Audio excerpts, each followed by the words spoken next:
Welcome to week 2. This week we get to start diving into our course content, and this week's topic is communication.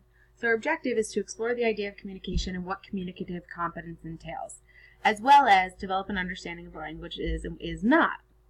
So please make sure you make edits to your textbooks based on the list provided by the publisher.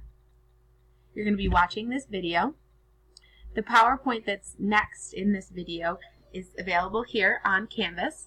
Read your course text file 1. You're going to complete your rough draft by Wednesday and your final draft by Friday. Remember, we're not looking for perfection on the rough drafts. I want you to dive in and work with the course content and answer the questions to the best of your ability. And then you'll submit that. Then the next day you'll have access right here on the final draft assignment to the answer key for these questions. So you're going to take your time and go through each of your submitted answers and make corrections based on the provided answer key. And then you're going to write comments, you're going to write questions that you still have to me, you're going to explain what you did wrong and how you understand now why it was wrong and how you fixed it. And then in the reflective paragraph that you'll submit along with your final draft, you're just going to talk about what you learned this week in terms of the content material, how you corrected any errors that you might have, any questions that you still have for me that you want me to respond to. And that all gets submitted by Friday. So if you look at the rubric, when we're talking about these practice problems, we're looking at the rough draft as showing ample effort and time, and that gets you a full point. The final draft includes the edits of changes you made. So any things you had wrong, you're editing it. So you can use track changes in Microsoft Word, you can use comments in Microsoft Word, you can use comments on Google Docs, however you want to submit these. Your reflective paragraph shows growth and reflective thinking about your learning. So you're not just saying, I did this wrong, here's why I did this wrong, and here's how I know how to do it correctly now. And your materials are submitted on time, including your rough draft, your corrections, and the final draft of the reflective paragraph. And that's worth a half a point.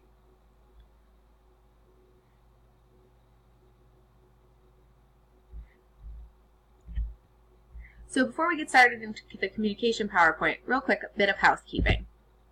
So there's a lot of common acronyms in TESOL. We're going to talk about this more in EDUC 548, but they're going to be mentioned in this course, so you need to have this to fall back on if you need it. CLD means culturally and linguistically diverse students. EFL is English as a foreign language. This is usually used when you're talking about teaching English abroad. ELL is an English language learner. ENL is English as a new language. That's what we're using in New York State currently. ESL used to be used, but it didn't incorporate most of our students because many of them already speak a second language or a third language, and English is their fourth or fifth language. So ENL is English as a new language. ESOL means English to or for speakers of other languages. IEP, well, we're used to that meaning an individual education plan. In the field of TESOL, an IEP is an intensive English program. LEP was used for a while to describe students limited English proficient, but that's a deficit view of a student, and we want to move away from that. A SIFE student is a student with interrupted or inconsistent formal education. This generally encompasses situations like refugees or students who've been transient. And then TESOL can mean either teaching English to the speakers of other languages or teachers of English to speakers of other languages. So you'll hear me call you a TESOL professional or an ESOL professional. You can use both. When you're using your textbook, it'll refer to different links and sound files. So you want to save these 2 links on your computer because it'll open it up for you.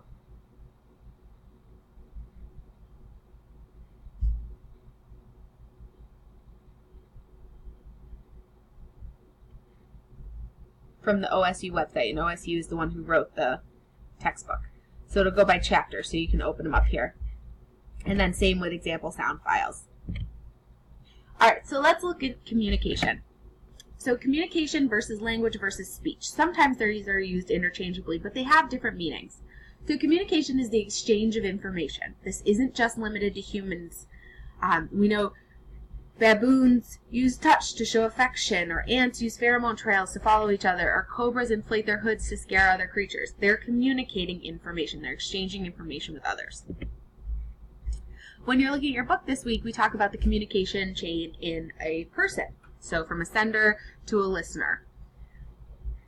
You're going to think about what you want to communicate. You're going to pick out the words and ideas to express this. You put it together following certain rules that we have in our language.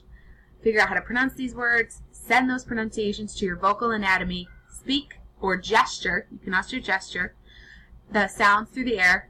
The listener perceives the sounds. In their brain, they then decode the sounds as language, and they connect those ideas.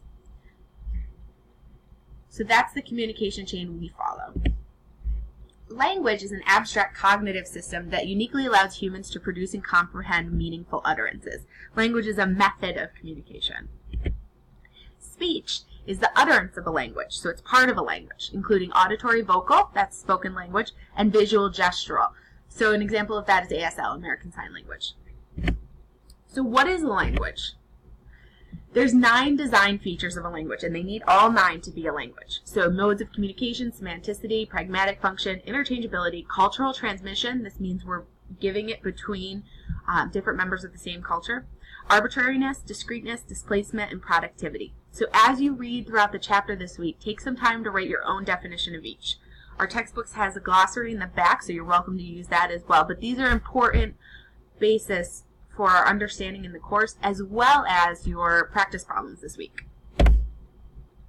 So quick language facts. There are approximately 7,105 living languages. So if you think back to the dawn of time, and we think of the time that's existed so far as 24 hours on a clock, humans lived in tribes up till about 11:15 p.m. When we're talking about the fall of the Roman Empire, that's like 11:45 p.m., and we're slowly approaching midnight right now. Humans lived in small, moving tribes for a really long time. That's why there's so many living languages throughout the world. Many of these languages, unfortunately, are dying. And when it's time to do the annotated bibliography, that's a topic you could explore, language death. But there are many, many languages. The top 10 spoken languages are Chinese, and this is spoken native languages: Spanish, English, Hindi, Arabic, Portuguese, Bengali, Russian, Japanese, and Landa, which is in Pakistan. So what does it mean to know a language? Language is a system, so it's made up of related parts. The phonology, that's our sound system, phonetics, phonology. How do we put sounds together? Morphology is the word parts and the structures of a word. Then syntax, we have to put those words together into expressions. And then the expressions and words have to have meaning, so that's our semantics. And then we go further than semantics, and we talk about pragmatics, which is how we use these words and expressions in social contexts. What are the rules that we follow for doing that? So we're talking about linguistic competence versus linguistic performance. Linguistic competence is what we know when we know a language. This is the unconscious knowledge that a speaker has about our native language. That was in our head. Noam Chomsky and other formal linguists, well, Noam Chomsky is retired now, and he works in political natures, but other formal linguists look at this aspect of the language, what we know when we know it. Linguistic performance is how we use a language. It's the actualization of linguistic competence. So linguistic competence is what we know when we know a language, the words, the semantics, the pragmatics. Linguistic performance is how we use that and how others observe that to be used. So applied linguists, sociolinguistics, language teachers, and other are concerned with this aspect, how people actually use a language, not just what's in our brain. When we look at communicative competence, Canal and Swain is kind of a canonical text in this field for this idea. And communicative competence means the ability to function in a communicative setting. So they argue that there's 4 aspects. The sociolinguistic aspect, meaning that you're able to be appropriate in various contexts. Grammatical competence, we know the lexicon, the grammar, the pronunciation, the syntax. We can be cohesive through our discourse competence, and we can use strategic competence, to compensate for gaps and fix breakdowns in communication. Communicative competence is what we're trying to develop in students. We don't just want them to know how to conjugate a verb. That's useless unless they can also use that verb cohesively and appropriately in a setting. We want to go beyond just the solitary components of a language and focus on using that language for linguistics performance. So what does knowing a language not mean? It doesn't just mean writing and grammar. Knowing a language does not necessitate knowing a writing system. So linguistics tends to study oral language. And it also doesn't mean knowing a grammar.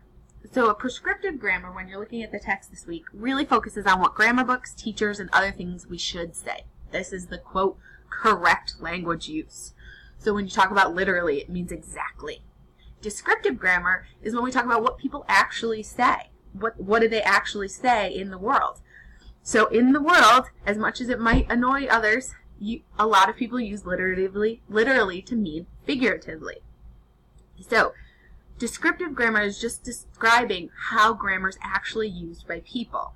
Prescriptive grammar is when you say, that's not how you say that. That's not correct. You're using literally wrong. And you're trying to find a grammar book. You're trying to teach people how to, quote, correctly use a language. Whereas descriptive grammar says that people use a language the way they want to, and let's just describe how it actually occurs. So those are our two references that I referred to in the PowerPoint for this week. As you're reading and as you're doing your practice problems, let me know if you have any questions. Remember, your practice problem assignment, that was your final draft that showed the submission. But your assignment is right here. When you go to the rough draft, it'll tell you exactly each week which assignment is coming up. All right, let me know if you have any questions.